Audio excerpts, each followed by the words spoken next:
மின்னல் வெட்டி மின்னிய நேரம். காஞ்சியின் அகன்ற வீதிகளில் மத யானை ஒன்று பாய்ந்தோடிக் கொண்டிருந்தது.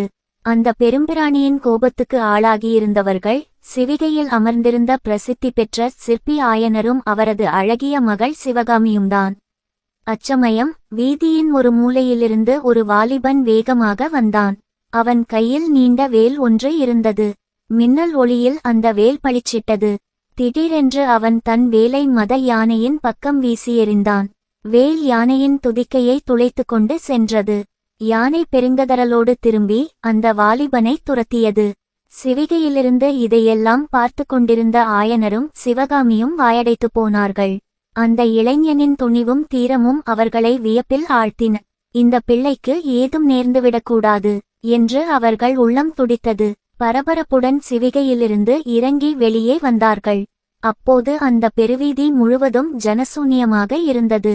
எங்கும் ஒரே நிசப்தம். பல்லக்கிலிருந்து இறங்கிய ஆயனர் தன் மகள் சிவகாமியின் முதுகில் கை வைத்து அணைத்து கொண்டு, பயமாயிருக்கிறதா சிவகாமி என்று கேட்டார். இல்லை அப்பா, பயமில்லை என்று கூறினாள் சிவகாமி. பிறகு அந்த வாலிபன் வந்து யானையை திருப்பியிராவிட்டால் நம்முடைய நிலை என்ன ஆகியிருக்கும் என்று கேட்டாள்.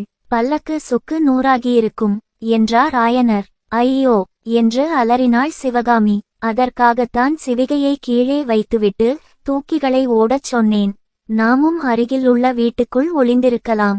ஆனாலும் இன்று வந்த அபாயம் பெரிதுதான் என்றார் அவர். சிறிது நேரத்தில் சிதறியோடிய மக்கள் திரும்ப திரும்ப வர தொடங்கினார்கள்.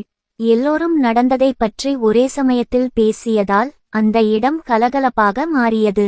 ஆகா, ஆயனரும் அவர் மகளும் தானே, நல்ல வேளையாக கடவுள் காப்பாற்றினார் என்று பலரும் பேசிக்கொண்டனர். ஆனால் ஆயனரும் சிவகாமியும் அந்த வீர வாலிபனை பற்றியே சிந்தித்துக் கொண்டிருந்தார்கள். அவன் யார், அவனுக்கு என்ன ஆனது என்ற கேள்விகள் அவர்கள் மனதை உறுத்தின. ஆனால் அவர்களுக்கு விடை கிடைக்கவில்லை.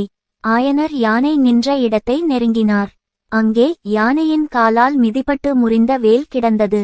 அதை எடுத்தார். சற்று தூரத்தில் கட்டவிழ்ந்து கிடந்த மூட்டையையும் எடுத்துக்கொண்டு திரும்பினார். சிவகாமி அந்த முறிந்த வேலை வியப்புடன் பார்த்தாள். சிவகாமி, இங்கே நின்று பயனில்லை, நாம் போகலாம். நாளைக்கு எல்லா விவரங்களும் தெரிந்துவிடும் என்றார் ஆயனர். அவர்கள் சிவிகையில் ஏற உள்ளே குதிரைகளின் குளம்போசை கேட்டது. வெண்புறவிகளில் முன்னே வந்தவர்கள் மகேந்திர பல்லவரும் அவரது மகன் நரசிம்மவர்மனும்தான். மகேந்திர பல்லவர் வாழ்க, குமார சக்கரவர்த்தி மாமல்லர் வாழ்க என்ற கோஷங்கள் எழுந்தன.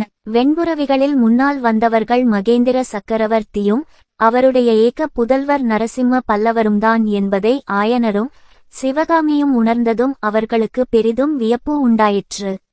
சிவகாமி ஆயனருக்கு பின்னால் ஒதுங்கி நாணத்துடன் நின்றாள். அவளுடைய விசாலமான கரிய கண்கள் மகேந்திர சக்கரவர்த்திக்கு பின்னால் குதிரை மீது வீற்றிருந்த குமார சக்கரவர்த்தியை நோக்கின. மகேந்திரர் ஆயனரிடம் நடந்ததை விசாரித்தார். ஏகாம்பரன் அருளால் எங்களுக்கு ஒன்றும் நடக்கவில்லை என்றார் ஆயனர். சிவகாமி பயந்துவிட்டாளா என்று கேட்டார் மகேந்திரர். இல்லை, இவள் இதை வேடிக்கையாகவே நினைத்து கொண்டிருக்கிறாள் என்று சொல்லி சிவகாமியை பார்த்தார் ஆயனர். குமார சக்கரவர்த்தி ஆயனருடன் பேசிக்கொண்டிருக்கையில் அவருடைய கண்கள் மட்டும் ஆயனருக்கு பின்னால் இருந்த சிவகாமியின் மீது நின்றன.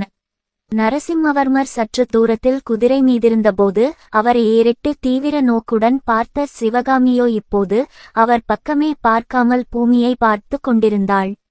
தரையில் அவள் அருகில் சற்று முன்னால் அவள் கையிலிருந்து நழுவிய முறிந்த வேல் கிடந்தது. அதை பார்த்த நரசிம்மவர்மர், சிவகாமி, இது என்ன என்று கேட்டுக்கொண்டே அவள் அருகில் சென்றார். சிவகாமி சிறிது பின்வாங்கி முறிந்த வேலை தரையிலிருந்து எடுத்து அவர் பக்கம் நீட்டினாள். அதை நரசிம்மவர்மர் வாங்கிக் கொண்டபோது அவருடைய கைவிரல்கள் சிவகாமியின் விரல்களை தீண்டியிருக்க வேண்டும். தேள் கொட்டியவர்களைப் போல் அவர்கள் அவசரமாக விலகிக் கொண்டதிலிருந்து இதை ஊகிக்கக்கூடிய தாயிருந்தது. நரசிம்மவர்மர் தம் தேகத்தில் ஏற்பட்ட படபடப்பை ஒருவாறு சமாளித்து அடக்கிக் கொண்டு ஆயனரை பார்த்து, இதுதானா அந்த வேல் என்று கேட்டார். ஆம், இதுதான் எங்களை காப்பாற்றியது என்றார் ஆயனர். அப்பா, இந்த வேலுக்கு உரியவனை கண்டுபிடிக்க வேண்டும். அவன் இல்லையென்றால் நம் சாம்ராஜ்யத்தின் மகா சிற்பியையும் கலைவாணியையும் இழந்திருப்போம் என்று கூறினார் நரசிம்மவர்மர். மகேந்திரரும் அதற்கு ஒப்புக்கொண்டு அந்த வீரனை கண்டுபிடிக்க ஏற்பாடு செய்கிறேன் என்று கூறினார். பிறகு ஆயனரிடம் விடை பெற்று கொண்டு குதிரைகள் மீண்டும் புறப்பட்டன.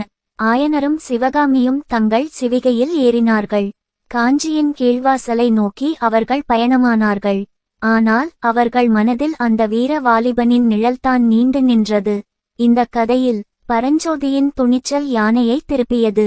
சிவகாமி மாமல்லருக்கிடையே மெல்லிய காதல் நிழலாடுகிறது. அடுத்து என்ன நடக்கும்? மாமல்லரும் சிவகாமியும் மீண்டும் எப்போது சந்திப்பார்கள்? கதை தொடரும்.